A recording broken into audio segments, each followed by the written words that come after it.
قال رسول الله صلى الله عليه وسلم بلغوا عني ولو آية أو كما قال النبي عليه الصلاة والسلام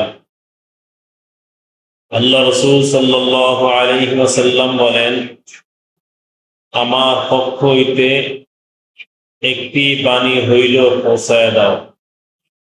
রাসূলুল্লাহ সাল্লাল্লাহু আলাইহি ওয়াসাল্লাম বলেছেন, যখন কোনো ব্যক্তি একটা হাদিসের বাণী শুনবে অথবা কোরআনের আয়াতের অর্থ শুনবে, তোমরা এই বাণীটা অন্যের নিকটে পৌঁছায় দাও।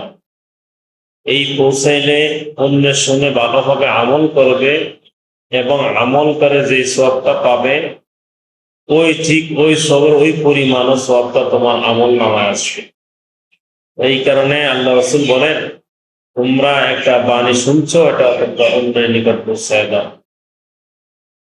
আল্লাহ তাআলা আমাদের সবাইকে এরকম হাদিস শুনে শুনে অন্যের নিকট পৌঁছায় দেওয়ার তৌফিক দান করেন। আমিন।